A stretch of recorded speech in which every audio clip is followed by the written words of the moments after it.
meeting of the traffic safety.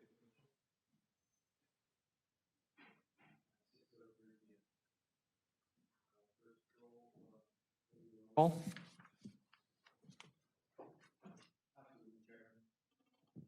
Absolutely, Chairman. Uh, Present. Commissioner Knox had formerly already said that she will not be here today. We have a quorum. We'll do the Pledge of Allegiance, if we can have someone from the police department lead us in that.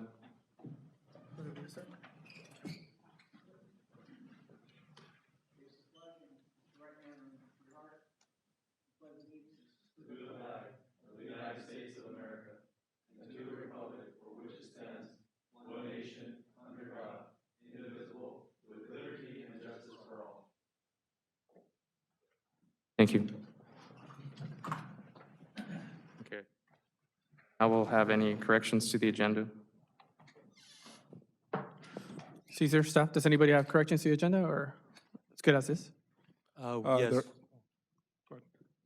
Just to add the Pledge of Allegiance to the agenda, it was omitted in this agenda, and I will be adding it after when posting.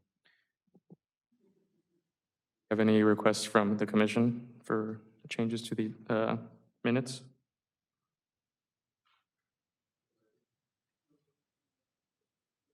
Excuse me, let me go into, let's go into presentations from city staff.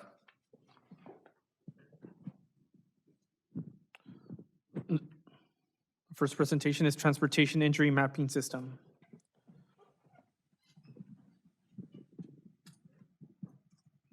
Yes, Chair. So the first thing that we have is the transportation injury mapping systems.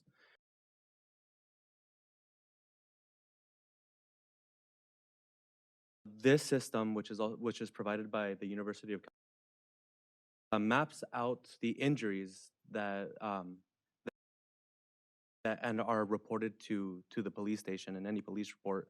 So it's very easy to sign up. You just have your personal email. You could sign up, or a city email, and you're able to access all of their information. So just a quick example, and the link was provided on the agenda. If you scroll down, you could go right here where it says SWITRS query and map, and you click in. You put in the timeline that you would like to request. So let's say the year 2021. You put in your county. You put in your city. And then you could apply different kinds of filters, bicycle crashes. You could filter it by crash severity, the day of the week, whether it's a weekend, a weekday, whether the victim was a victim by age. You could filter it by age, by gender, by role, or whether they were at fault. So, and then if you don't apply any of the filters, you could actually, you just go into the map, and you could see here that there is a heat map which can show you how often these occurrences happened. So then you go out, and then you could also just have it as a pinpoint in the cluster option. And you could pull information from every one of these accidents. So you could see the details here. The severity was a level 1. There were no pedestrians. There was a truck involved, no bicycles, no motorcycles. The location, the intersections, and even the route in which it was happening. So you could see where in the street this accident was actually facing. And you could filter it. Say you want to get the information from the previous 3 years, then you would go over it again. I think as of right now, it only allows you to collect data up to the year of 2022. So you can do the exact same process and just replicate the results. So if we want to get it from the last 3 years, then it would just be the exact same thing. So we see that we've had 500 total crashes in the past 3 years. 4 were fatal, 702 parties were injured, 166, so 33% of them were in the highway. 25 of them in the last 3 years had an involvement of pedestrians, another 22 of bikes, and another 26 of motorcycles involved. So this is a really great tool to put in the hands of all of those who are interested in knowing just how often these these accidents occur. That's basically it of the presentation.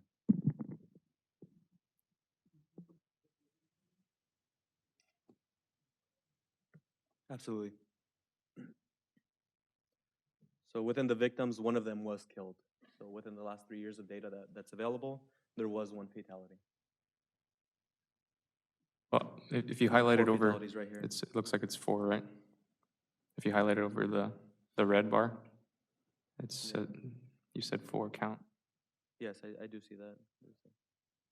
Yeah, this is really good tool. I'm gonna open it up for comments or questions from the commission. I could go down the list. So Commissioner Romero, No comments at this time. Vice Chair Beas, No answer, no questions. Chair La Roca. I'd just like to add a comment regarding this. So obviously, we do have history of injury and death in these 3 years that are shown here. It does include the 60 freeway, so it might include some of those accidents happening on the highway, and we have no control over that. So I'd just like to. Testing, okay. So yeah, we don't have control over the 60 highway. It's a state route controlled by Caltrans, so it kind of skews the data a little bit. But obviously, the map that we do see throughout the city is very helpful in terms of how to target our traffic safety improvements. Additionally, it would be good to see if we can work with Berkeley to update the data that they have, since it's only till 2022. If we can have city staff look into, providing the data to Berkeley and see if they can update this tool, because it's a very valuable mapping tool to have, and getting that latest data on that. That's all I have. Thank you very much. You're welcome. Now let's move on to the bicycle master plan update.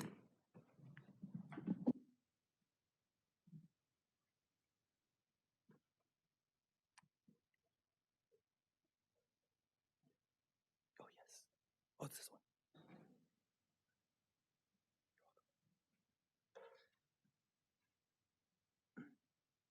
Presentation.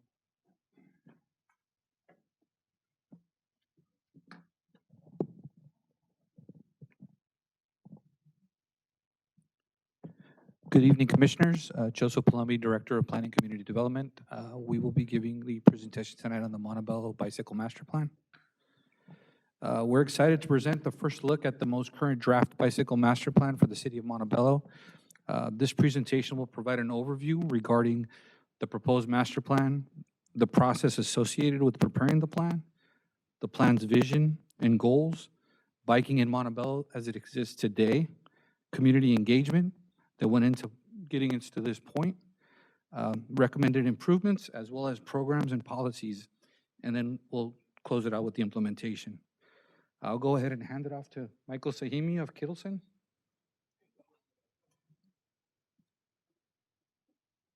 You got it. Small room, but just perfect. Thanks. Hi, folks. My name is Michael Sahimi. I'm a senior planner with Kittleson. Been working with the city this past year on developing the bicycle master plan. So really excited to show you our work and happy to take any questions too. Let me see if this.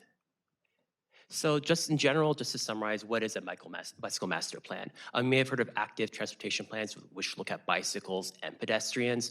This is a bicycle master plan, which is more focused just on and connect people to destinations. So it's not just developing facilities, it's developing facilities that get folks to where they want to go. It's also developing a network that's accessible to people of all ages and abilities. So we want to make sure that kids can bike to school, folks can bike to the library, to the senior center. That's not just serving that small slice of the pie chart that really feels confident biking on Beverly Boulevard, for example. And finally, the plan shouldn't just stop once it's published. It's meant to help the city then take their recommendations, and then take them to implementation, getting grant funding, taking them to full design. So it's meant to guide the city to actually putting, paint on the ground and actually getting the plan developed. So just a few slides that kind of show what the different types of improvements that could be in the plan are. We have, for example, the shared use paths, such as the Rio Hondo Trail, that's completely, separate from the road and gives people biking and walking a chance to travel without having to, cross intersections or deal with cars. Another type of improvement that could be in a bike master plan is your typical bicycle lane, which is a bicycle lane that's separated by paint. You can also have the buffered bicycle lanes, which you may have seen up in Montebello Boulevard to the north. That does have about a foot or so of wider paint just to give a little bit more separation for people from cars, which you can see right here on the screen. You can also have the separated bicycle lanes, which are the ones where they're separated either by vehicle parking or by physical planners, by bollards that are on the street, but they do provide a level of separation between cars and bikes. And finally, you have what are called bike routes or bike boulevards. You may have seen these on residential streets where cars do share the road with bikes, but it tends to be lower stress, lower speed roads, like in neighborhoods connecting to schools to libraries, where people are able to travel on a street, typically about less than 25 miles per hour, and one traveling in each direction. And these really serve to help kind of get people from those main streets over to neighborhood destinations.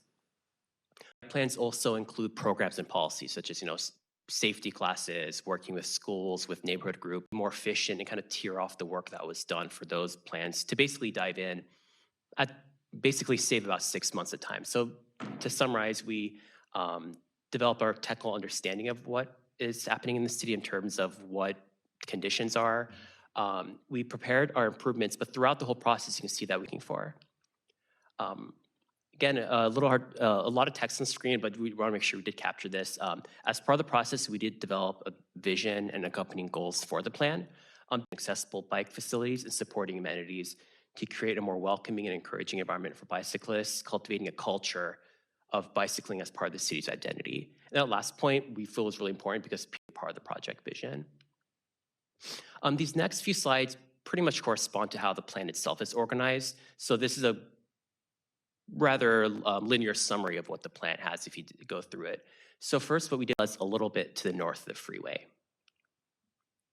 Another component of what's going on in the cities today is what destinations people want to bike to. So, parks and recreation, schools, bus stops, retail establishments, as well as regional destinations such as the Rio Hondo Trail.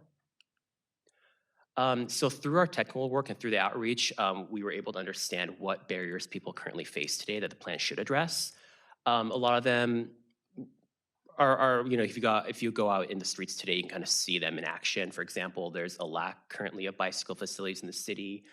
There's also some physical barriers too, such as the railroad tracks, the freeways, bridges, as well as free ramps. So all these things, we should make sure that when we're developing a plan, we don't just put lines on the map and say, this gets people to where they want to go. Make sure that these do get addressed as part of the improvements in the plan.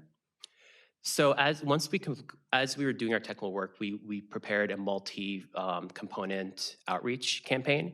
So then these next few slides kind of show the various components of our outreach. So as part of it, we did social media posts, advertising, for example, when the survey was released, when there are workshops, as well as email blasts to database of stakeholder groups and interests to make sure we got everyone in the city. As part of our outreach, we also we shared a booth with the city at the Downtown Street Fest in July to make sure that people can get the flyer and know that events were coming up. We also had a focused meeting with key stakeholders to see. One of the key components of our outreach were the 2 workshops we had in August and November. The first workshop, we gave folks a chance to really tell us where they want to bike, how they want to bike, what issues they face in the city. The second workshop, we see a lot of, there were a lot of comments we got through the workshop, but a few of the key ones were roads that people wanted to bike on, such as Wilcox, Lincoln, Beverly, Whittier, Garfield, as well as destinations they want to bike to, such as the downtown area, schools, as well as the Rio Hondo Trail. A lot of stuff happening on this screen, but basically we also had other items. The second component on the right was actually an interactive mapping tool, so people can actually click on the map and put local recommendations. So this all led to our map of our recommended improvements. So there are a few different components of our network. So we developed basically a network that we feel that would serve both experienced and non-experienced users. Components include routes and bike boulevards, kind of those lower volume, lower stress residential roads. So for example, if someone is biking on a major street, they can have a bike lane, they can bike on where they have their own dedicated space. But when they turn onto, let's say, Maple Avenue, for example, there's a bike route where they're able to, they share the street with cars, but it's a lower speed, lower stress roads. They're able to have able to connect to those key destinations, such as the library and such. The network takes us from the left to the right. So the city can go from having some bike lanes to a network that covers equitably, North Montebello, South Montebello, and gets folks to key destinations. I want to make sure that, again, that the bike plan doesn't just cover bike lanes. The bike plan also does provide recommendations on intersections as well. For example, there may be the SR60 ramps or even crossings at the railroad tracks where the plan has recommendations on how those specific crossings should be included as well. So the bike lanes don't just end and leave people stranded. And there was a lot of feedback during the workshops, folks really interested in mini traffic circles in neighborhoods as part of traffic calming as well. So we do have some information in the plan for that as well. Oh, there we go. The plan also does provide recommendations for bike parking and bike wayfinding.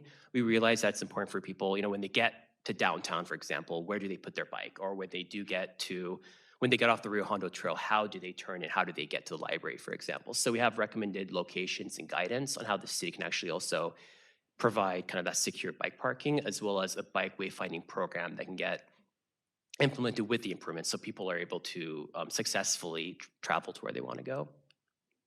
Oh, sorry. As part of this, we also developed a sub-network that was a priority network for the city. We recognize that these things cost money, they cost time, and the city wants to be there where the city can focus their efforts on kind of the most important facilities first. So if the city said, okay, we'd like to implement 5 bike projects in the next 10 years, kind of where that network should come from. So you get the most bang for your buck, basically. As part of this, for the priority projects, we also developed information that can help the city pursue grant funding. Information such as the number of users that are expected to use each project, vehicle miles traveled estimates, reductions from the project, high-level project-level cost estimates, as well as example cross-sections. Basically, take the plan so the city can then actually go after, let's say, the Caltrans ATP grant, which has a lot of information needed to be able to successfully go after these grants. These components can help the city then, successfully fill out those grant applications and get the money from the state to, put in bike lanes. As part of this, the plan does cover physical improvements, but it also does have a component for programs and policies. A lot of this was informed by what we heard from parents, what we heard from MUSD during our meeting with them in terms of how do we make the network more holistic? Instead of just putting facilities in, how do we get people then connected to these facilities, and how do we get the culture to be more accepting of biking in the city? So it's things such as design guidance, funding guidance, as well as guidance on different programs and policies for education enforcement, as well as awareness as well. The city had a really successful downtown street fest in July. Things like that are really great for kind of providing some information on how the city can go about doing that. Apologies, I did realize there's a lot on the screen, but just to supplement that information, we provided additional information on the guidance documents that can help the city implement the programs and policies. Along the same theme, we prepared information to help the city in terms of funding and implementation. So we prepared summaries and information on different regional, state, and federal funding sources. We prepared a time frame, taking the priority projects and laying out how they can be implemented in the 5, 10, and 15, 20-year time frame. And we also prepared performance metrics. It's really helpful to know, every year, how is the city doing in getting this plan out on the street. So these performance metrics are valuable tools in kind of understanding how the city is doing year through year. Thanks. I realize that's a lot of information, so really excited to, answer any questions. Thank you very much. It was a great Sure. presentation. Very detailed and comprehensive. So we'll open it up to questions, Sure. comments. So, my generation, we were riding our bikes all around, all over the city, and it seems to have died out a little bit, I think maybe just with the population and crime rate and things like that. So I think of the younger generation, they're not used to riding the bicycles and whatnot. And I was wondering if you had any plans to take it to the schools, to maybe start with the schools and making kids aware of like just basic safety issues with riding a bike, safety gear, the general laws of riding a bike. I think a lot of people may not even know, like, your basic hand signals for riding a bike and things like that. Is there any plan for that in the future? Thank you, Commissioner. I think I would, if I may, Mr. City Manager, that would be something that would be part of the implementation of the plan. And I think there would be an outreach component associated with it. And it could be through our police department as well as through our public works department. But I think holistically, as a city agency, we can take those steps to educate our youth and as well as educate the bicycle community and the best ways to utilize these bicycle lanes once they become a reality. And the plan does include information on that. I know LA Metro and SCAG have a lot of really good tools the city can take and then implement. So there's information for that as well. Thank you. And Commissioner, if I may too, Cesar Roldan, Director of Public Works, on many of our grants through the county or through the state, there's also always a component, which is an educational component that the state loves to, provide the city with an opportunity to go to SCADE and actually provide some of this funding. And obviously, I believe that Joe also worked with nonprofit organizations, correct? Bicycle coalitions. And so these individual entities and these nonprofits are able to assist in that programming as well. Thank you. Vice Chair Baez.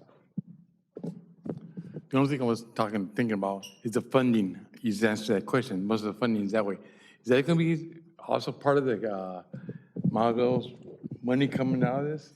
Is that going to be some of our money going toward that? And do we have the funding for that?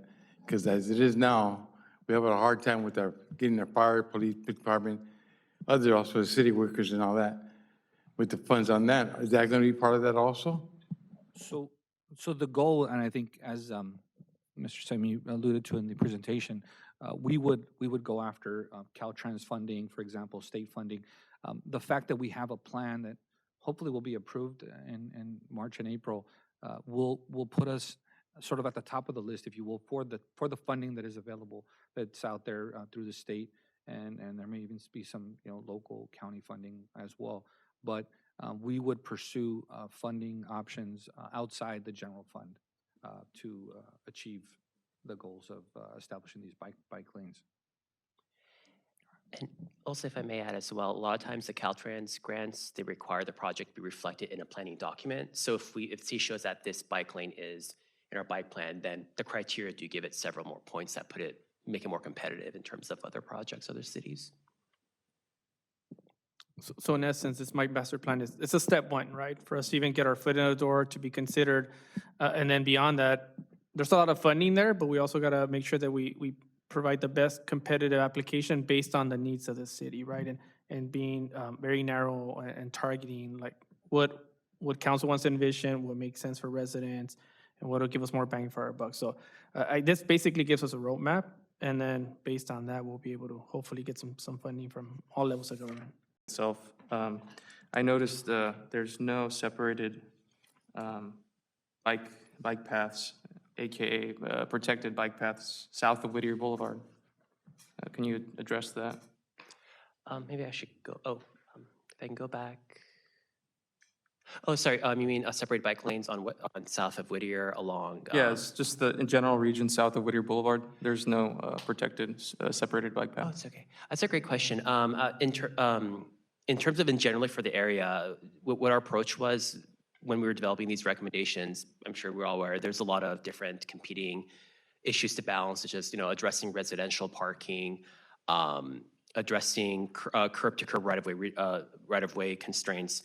My general finding was that For example, along Greenwood, south of Mines Avenue, the right-of-way constraints did become significantly more significant. Sorry for the alliteration.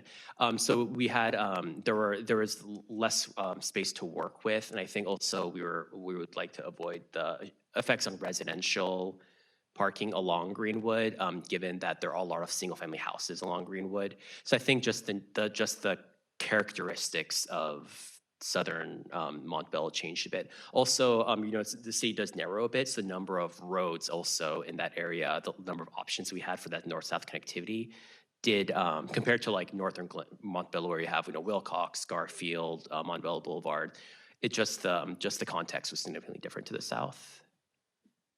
My only concern is that, you know, we do have issues of equity in terms of South Montebello not having as much resources in terms of the north side. So that's my concern. You know, there might be pushback from residents saying, you know, why doesn't South Montebello have protected bike infrastructure as opposed to this plan calls for most protection in the north side?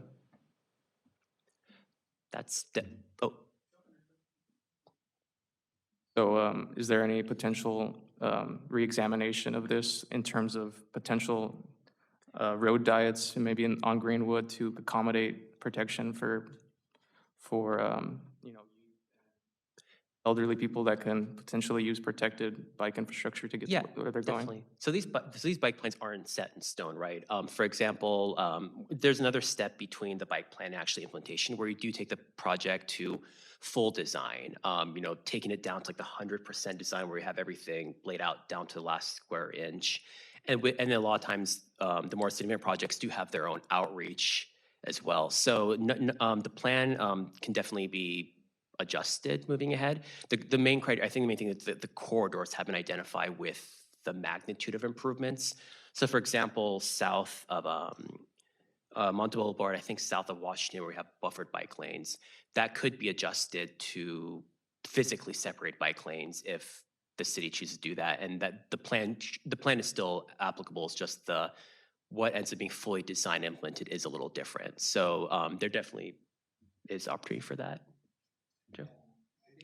And just to add to that, for example, if we did a transit-oriented development district along Washington, we could explore separated bike lanes, right, or you know, protected lanes. So those are things obviously that can be fleshed out through the process. You know, I think with regard to Greenwood, there were some challenges as well with the underpass project. Is that correct? That was one of the locations. Yeah. Yeah. So. You know, these can always be revisited and looked at more holistically, but I think we could take another look to see if there's any. Sure, definitely. And also Washington Boulevard, that one's an interesting location because LA Metro is doing their Ed Line extension. So we talked to them back in August, and one of the takeaways was, if you tell us that your bike plan has this street marked off as a location, I don't want to speak on their behalf because that was not a recorded video, but basically, you know, we'll see as we're doing that full design for the corridor, we can see what we can do. So Washington Boulevard is a bit more fluid because the Metro could be more conducive to putting something there. So that is a more of an opportunity location that could be improved further. Yeah, since this is a, you know, a very forward-looking plan in terms of long-term vision, I think we should be more visionary in terms of how we approach this. You know, we can always scale back if in the future it's not feasible, but in terms of setting a plan, we should, you know, be as visionary as we can in terms of looking to the future, what Montebello will look like in the next 30, 60, 100 years. So I don't know if that's something that city staff would consider looking into. Yeah, we'll see what we can do for Greenwood South. Yeah, definitely. Thank you. And then also, I know that in our general plan, we consider the Rio Hondo one of our kind of jewels of it being next to us and having access to that as a recreational opportunity for walking, running, and cycling. I would like to see more connections to the Rio Hondo in the plan. I don't see, in the current plan, I don't see any new connections that are proposed. So I would hope that we potentially look into that because I know there's nonprofits and also state organizations that are open to redeveloping the Rio Hondo. So including that in the plan with increased access for local residents in terms of South Montebello, in addition to along Popular. There's a lot of apartments along Popular that allowing those residents easy access to walk into the Rio Hondo area, not just on Beverly Boulevard, but also the side streets. There's also land available that we can work with the county and also the Army Corps of Engineers to develop walking paths into the river trail. And I think that the Rivers and Mountains Conservancy and other organizations can help us get the funding that we need to develop more access. And I think that that should also be included in the plan. There's some side streets south of Beverly Boulevard that have potential to add additional access to it. Definitely, and I think that's something we can work on the map. We do have a few proposed locations for bike paths. I think we can probably highlight it better in the plan. I think Mines Avenue is an opportunity, that general area between Mines and Beach can be another location. I believe also Whittier Boulevard, east of downtown. We identified opportunity to connect folks between Bluff and kind of the bridge, because there is some opportunity there as well. But we can see what we can do to this portion too. I think with regard to private property, we can encourage property owners, but obviously, it'd be up to the property owner to provide that access to the Rio Hondo. I think our plan shows or demonstrates access points where either there's easements or actual access today, correct? And proposed access as well, where achievable. But I think when we look at like private properties, it's a little bit more complicated. And you mentioned the RMC. We are actively in discussion with the Rivers and Mountains Conservancy, and there is money there. We do have some motivated property owners. It's very preliminary, but we're hopefully going to be doing a feasibility study very soon, and that could be potential for opening up a significant area there along the Rio Hondo. Yeah, and I would just add it in terms of just because it's not, this plan is focused on the city of Montebello, right? Those connectivity issues are something that we're exploring, also keeping in mind that jurisdictional issues that they are with the LA River Rio Hondo, the bike paths. I think as a reference point, Chair, you may want to see the lower LA River master plan, which actually does go up to the upper reach, which is the Rio Hondo channel. I worked with that on the RMC, so we do have ongoing conversations. I'm just saying that that plan has already had been vetted, approved.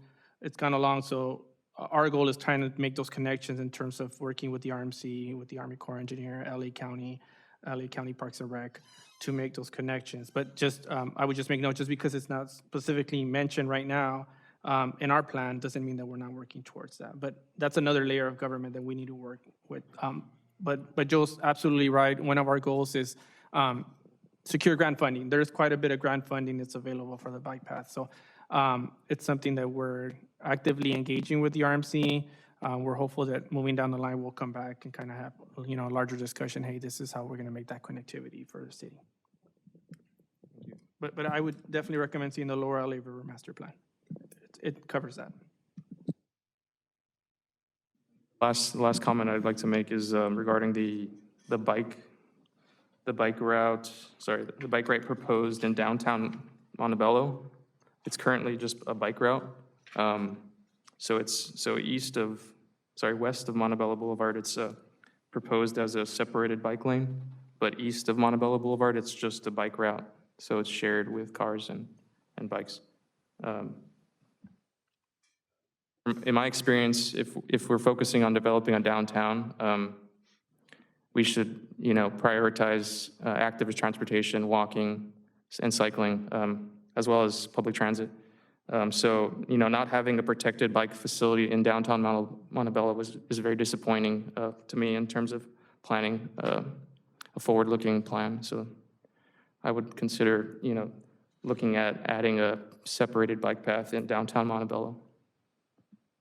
If we want to develop Montebello as an attractive place to be for young people, but also allow existing residents of all ages to access the amenities there, we should have protection for them. Yeah, that's an interesting location. I think that we can definitely look at east of the downtown and see between the river trail and Montebello Boulevard. Montebello and the Rio Hondo. Yeah. We can work with Public Works. Obviously, implementation is going to be in your shop, so we would want to take a look at what the potential is.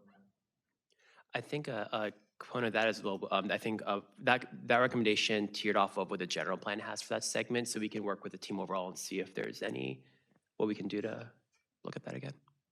Yeah, because there's a lot of downtowns that, I mean, this weekend I was just in San Luis Obispo, a town of 45,000 people, but obviously it's a college town, and their downtown is beautiful. If you look at their bike infrastructure, it's fantastic. There's parking protected bike lanes, there's flower planters, protected bike lanes, and you see a lot of cyclists around of all ages. I saw an elderly man, I saw college students, kids, and it was great to see.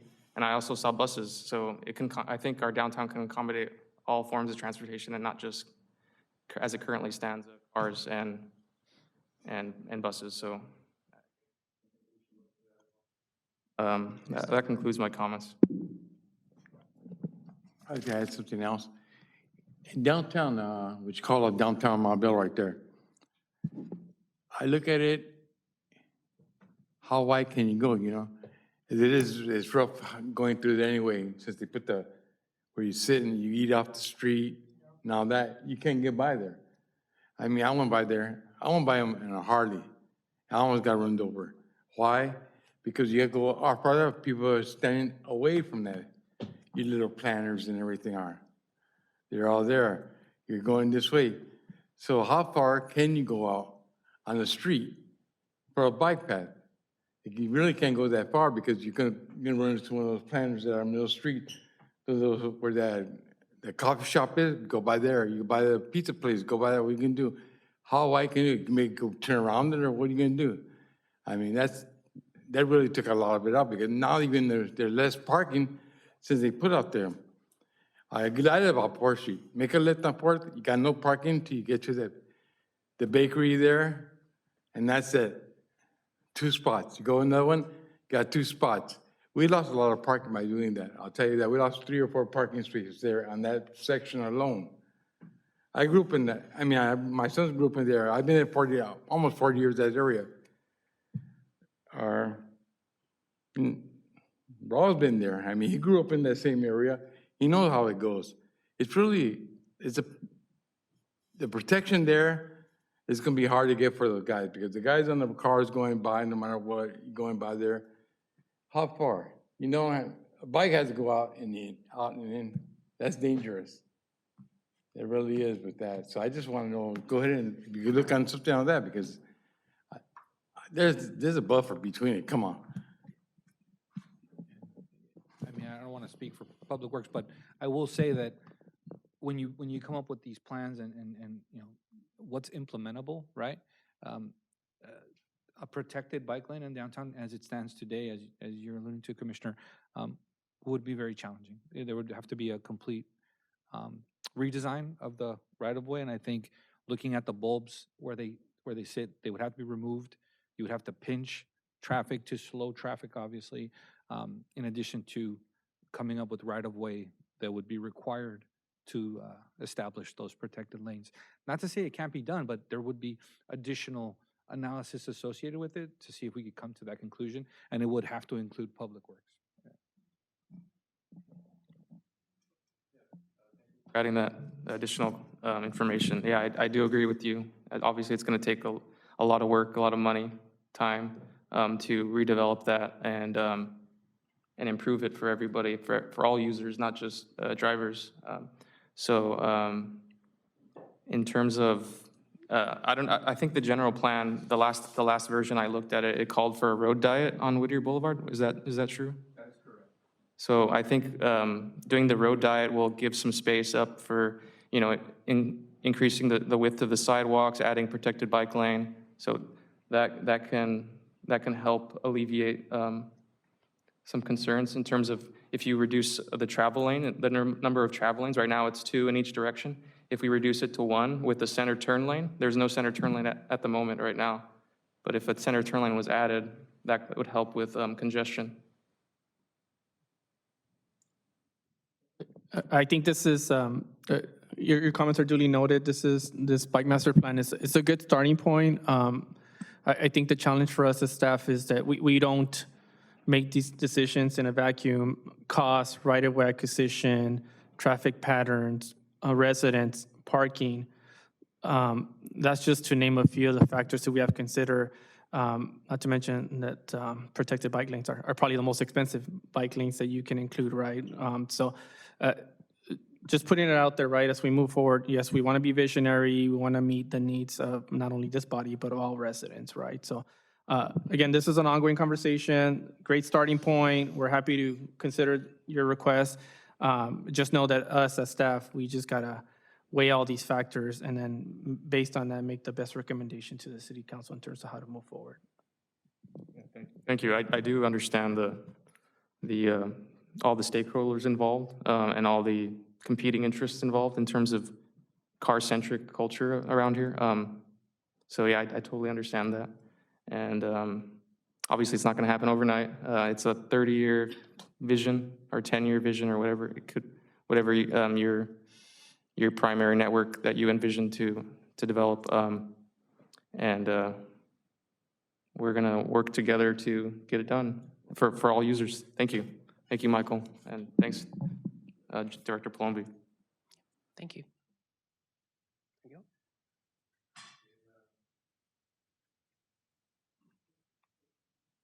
Yeah, so now we'll go to public comments. Thank you, Chair. I'll read the statement. At this time, the general public may address the commission on any items listed on the agenda, including items not listed on the agenda that are within the subject matter jurisdiction. Please be aware that the maximum time allotted for members of the public to speak shall not exceed 3 minutes per person. State law prohibits the commission from taking action or entertaining extended discussion on a topic not listed on the agenda. Please show courtesy to others and direct all of your comments to the chairperson. Do we have any public comment cards? Yes, we have one speaker card that was submitted for public comment by Sergio Melendez.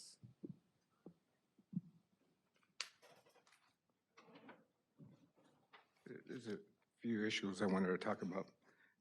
I live in La Merced area, and when I drive west on La Merced going towards Montebello Boulevard, I don't know who maintains the cameras, but so you guys can see, me sitting at the stop sign for 5 minutes, waiting to make a left-hand turn. That's not cool. That's the way the residents in that set are treated. Now, I went to Jefferson. Jefferson, 10 seconds, and then you can make a left-hand turn. You got access to the light changes. Same thing with Liberty. That was a little bit longer, 18 seconds, but not 5 minutes. That was like out of control. And it was at 8:50, 8 o'clock, 8:20 last Wednesday. You can see, look at the cameras. I don't know who handles your cameras for the city, but I do the cameras for the city of LA. So, if they're the ones that handle your cameras, have them look at that time, and you'll see me parked there waiting for more than 5 minutes. Now, the lights going to, on Poplar, going to Lincoln, 7 seconds, and then it changes. And the good thing is after you leave, it changes back because the sensors know, when you get there, those loops. I don't know if they got rid of the loops on Montebello Boulevard, but there used to be loops there where it would sense you and then it'll make the change. I think maybe the cameras are doing it now. I'm not sure about that, but so that's the other one. Okay, so the other issue. Okay, going north of Montebello, turning into La Merced. Solid line.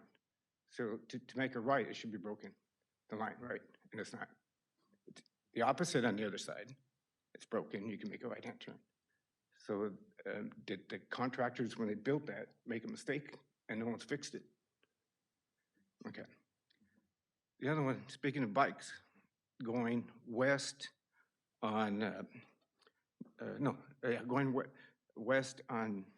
east on La Merced, right around 2nd Street. Accident waiting to happen. The street pops up like they're like moguls. They're so high. If you're going fast, you get fall. So that needs to be addressed. At least shave it down so the bikes bikers don't die. When I drive by there, you can see it go up and down. Okay, now, Jefferson, oh, okay. Now, I get to work about 5, so I'm on the road like 4 or 5 in the morning. And when I make a right-hand turn, it's not an issue. I make a right-hand turn, so I don't have to wait the 5 minutes. I make a right-hand turn, but I think it's been 3 weeks. They're making you stop up on top, on Liberty. So when I stop there, there's like 10, 15 cars right behind me, same thing on the other side. I videotaped the whole thing so you guys can see that it doesn't make sense for you to stop. Now, if it's a speed issue, well, that's why we have police officers. You know, give these people a ticket, right? But when people speed on the freeway, you don't stop them and tell them to stop so you can slow down. That doesn't make sense. So if we can get that, maybe stay green until the people need to come out and change. What's the other issue here? You have a few more seconds. Oh, okay. No, well, that's it then. That's it. I think that's enough. Okay. Thank you, you guys. Comment? Thank you for sharing that. We'll get your information. Sounds like we have some traffic timing issues. We'll look into it, okay? Thank you. Okay.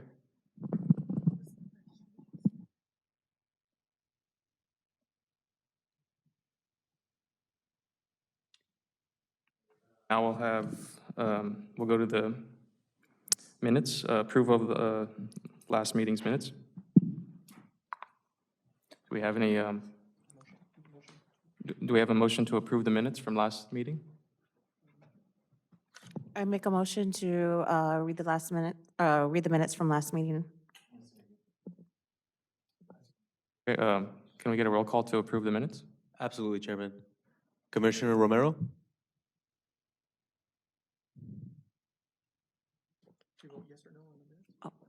Yes. Vice Chair Bass? Chairman LaRocca? The motion passes unanimously. Now we'll go to, I guess we only have staff communications. Cesar, do you have anything to report? Or we're fine? Yes, thank you, commissioners, chair and vice chair. For you this evening, we have 3 locations that we wanted to provide you with an update. At some point in time in the near future, we shall provide you with more information and actual report on these. But one of the intersections was Whittier Boulevard at 6th Street intersection. So the staff is seeking proposals for the design of the for the traffic signal at this intersection. The idea is that we are going to be coordinating with all of the businesses around the area and coordinating amongst city staff, requesting proposals for the design of this intersection. As part of this intersection, there is a development within close proximity that is also contributing to the enhancement of that signal. And so we're working with them as well on that. With regards to number 5, Via Campo and Finlay Avenue off the 60 freeway, the city does have some state funds in order for us to complete the design in this area. However, we are coordinating this week with Caltrans, and we are meeting with them to see if there is additional funding for this specific corridor. We're looking at roughly 3/4 of a mile to a mile at Via Campo to see how we could enhance that location as well. My understanding is that they are residents within that corridor that do have some concerns. So we actually want to revisit that and actually get an updated list of their concerns as well, so that we have a project that would technically work within the community, and we would have their support when we present this in the future to our commissioners and both city council members as well. And lastly, we have a Lincoln Avenue at Wilcox Avenue near Wilcox Elementary and Scher High School. So we are actually coordinating with the police department. We're coordinating with the school. We had originally received a proposal to look at this corridor, and so we are revisiting this at the moment. The idea is that we want to make sure that we have the right framework to review this entire area and then come back to the commissioners at a future date. Additionally, we wanted to discuss Montebello Boulevard grade separation project. They had presented in front of the city council last February 14th. They had stated that they were going to have an outreach meeting on March 28th. My understanding is that now that's being moved till April 18th. So obviously, as we get closer to the date, we will provide you with additional information. As soon as the date is confirmed with both staff and Alameda Corridor East and the COG, I will provide all the commissioners with an updated date and time in which we're going to be meeting, so that obviously you are welcome to be at that meeting as well. And part of the discussion at that location will be how do you go around the area once it's technically closed at Montebello and the railroad tracks and Olympic, and other discussions regarding time frame and things of that nature. And with that, that concludes our updates. Director, any comments or questions? We'll go to Commissioner Romero. No comments at this time. Sure. No comments.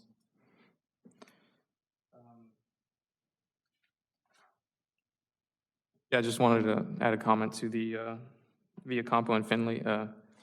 I'm sure many of you drive off the 60 freeway off Finley or Garfield and probably feel some empathy for some of those people that live along that that corridor. Their homes are directly adjacent to basically a off ramp, and cars speed at 60 miles an hour, 24/7, and living with that is probably extremely frustrating. So looking into this is very probably very important to them, and also should be important to all of us. Thank you for that work.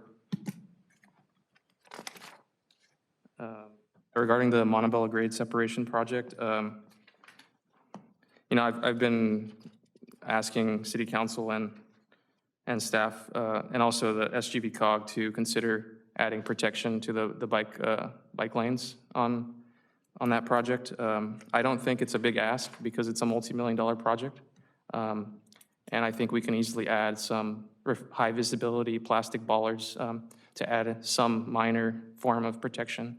Obviously, it's not 100% as safe as concrete, which is very expensive, as City Manager mentioned regarding the Whittier Boulevard protected bike lanes. But you know, adding those bollards as one small, very quick and affordable way of adding some protection for that. So I would hope that city staff can work with SGV COG to add that feature to help residents connect between north side and the south side. And also it will add a great connection for, in the future, for the Washington station at Greenwood, the metro station, so people can connect to downtown Montebello and patronize those businesses, and also just get to work and get to where they're going safely. So that's my comment for that. And now we'll go to orals and reports from the commission.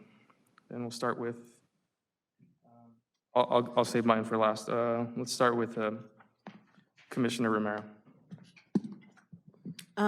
Yes, going back to the beginning, the report by Berkeley, there were some hot spots that were indicated, but it stopped at 2022, I believe.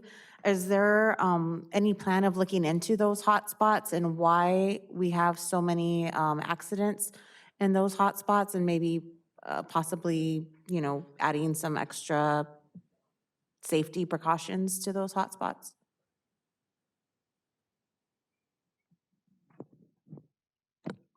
Thank you, Commissioner, for that comment. Yes, We do have a traffic engineer. Unfortunately, he's not in today. But the traffic engineer works 2 days a week with us. And the idea is that we are coordinating efforts in order to take that into consideration.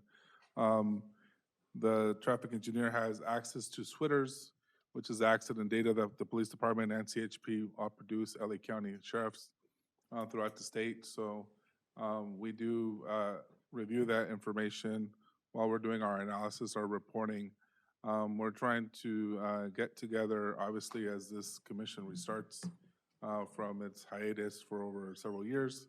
And the more information that we receive, the more information we'll be able to provide you in the future.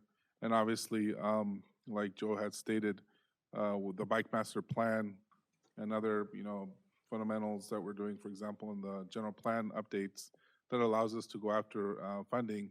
And then obviously this data, unfortunately, as it is in fatalities and so forth, actually help you receive more money in order to secure and make safe these roadways. Okay, thank you. And then also, I'd like to touch on what this gentleman had mentioned about the circles and the timing. I noticed that on Madison and Montebello Boulevard, if you are going eastbound, the signal, you could wait at that signal all day long until somebody is coming westbound on Madison, and then the light will finally turn, but that's a problem at that signal as well. And that's all I have. Thank you, Commissioner Romero. Vice Chair Beas? I only have one question. The traffic on, light on Hayes and Wilcox, the last couple of weeks I go up it and it's off. I mean, it's blinking, blinking, blinking. The line goes all the way past Lincoln just to get up to screen. I know that because I ride that route. I go to Wilcox Elementary School there, drop on my wife, and I'm waiting in line way back there, just making that turn because thing. Then I'll go that way to go to Monterey Park. The same thing. Last couple of days in the last week or so, is it the lines are getting long. Even the kids are getting late to school. Their parents are back that way trying to get up from Lincoln to Shear High School because the lights are always, lately, it's been like blinking every morning or in the evening coming home. And it's getting rough for those kids to get to school in time. I mean, I work at a school district too. I work for Montebello here, and same thing too. I mean, you get them to school like that, they believe because the traffic up there, and you're trying to get that all of a sudden you find out that the school police are there directing traffic left and right because they're trying to get there also, wondering why the school's finally calling up and saying, hey, how come all the kids are late? When they come outside, they can see that. So there's something you can look at into that and see why lately, like I said, last week twice. In the morning, it was a long line. Coming back in the evening late, it started doing it again. So Hay and Wilcox, entering the school, that traffic light is just, it's getting really ridiculous. I mean, I have to find another way. I'm not gonna go all the way to Garfield just to come back to go to Wilcox. So if we could look into that, please.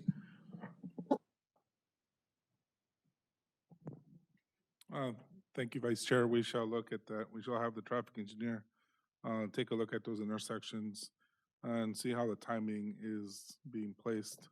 We also have, in the future, we'll come into you, but LA County is also doing synchronization along several corridors, 3 corridors. And as soon as we have additional information, we'll actually make a presentation as well.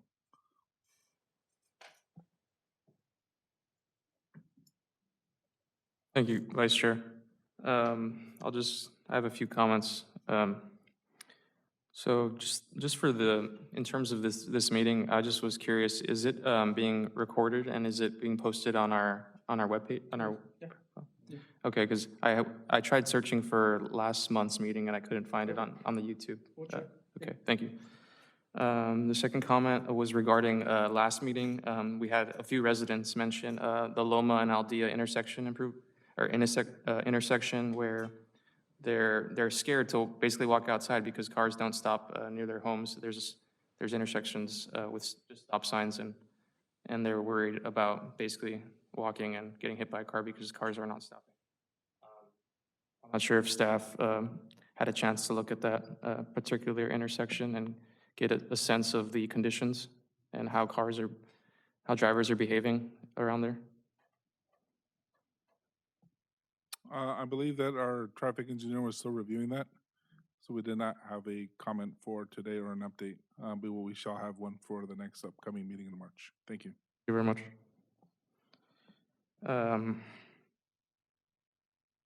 So I think I've noticed, I guess throughout the city is a lot of our crosswalks are faded or non-existent anymore because of wear and tear. So I don't know if we have a replacement plan or a contractor a contractor that can help us restripe some of the crosswalks, some of the high foot traffic crosswalks, especially along our corridors like Garfield, Beverly Boulevard. I've noticed a lot of crosswalks don't exist on Beverly and also along Garfield too. And I feel like those are high traffic corridors that we should have high visibility crosswalks. Garfield, anywhere else? Garfield, Beverly, what? So I've noticed some on Garfield near Via Altamira. There's no stripes there, and people walk north and south along Garfield. Also, I've noticed Beverly Boulevard and actually, I think it's Ray Drive in front of Grand Ray Park. The crosswalks are not visible pretty much all along Beverly between Montebello Boulevard, east of Montebello Boulevard to, Ray Drive. There's a lack of paint for visibility. So there is just faded. Faded, okay. yeah. Okay. Yeah. And you don't know, like cars don't know where to stop because the lines are not visible. So they don't know exactly how far to stop or where to stop.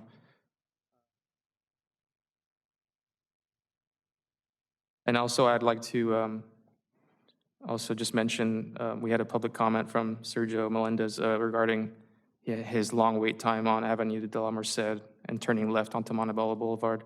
I've also experienced that. He mentioned it to me, and I went out to go look at the intersection, and there were 3 cars. I was on my bike. There was 2 other cars in the left turn lane, and the wait time was over 2 minutes. So that's pretty long, considering there was 2 other cars there waiting for 2 minutes. So.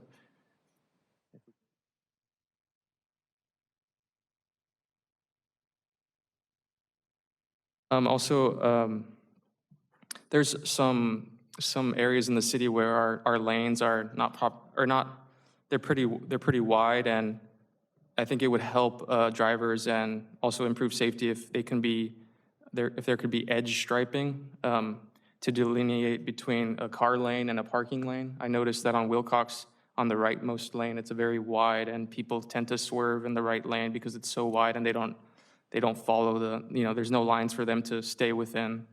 And also there's parked cars on the right. I think if there's any edge striping potential to improve visibility and safety along those corridors with very wide lanes. I think on Montebello Boulevard, there's a good job. I mean, it got restriped recently, and there's the lanes are delineated properly, so for safety. I don't know if we have a plan of doing that in terms of. We'll look at it. Yeah, so edge striping along Wilcox and any other corridors that need edge striping for safety.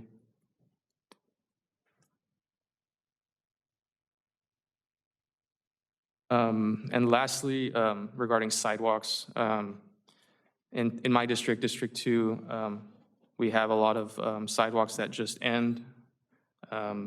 And also I've walked around in downtown Montebello, and there's a lack of sidewalks, or the sidewalks are extremely narrow, especially on Olympic Boulevard east of Montebello Boulevard.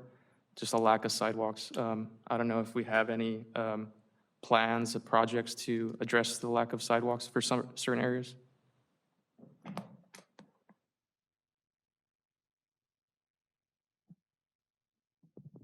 At this time, I know that we've discussed sidewalks throughout the city, but there isn't any plans at the moment.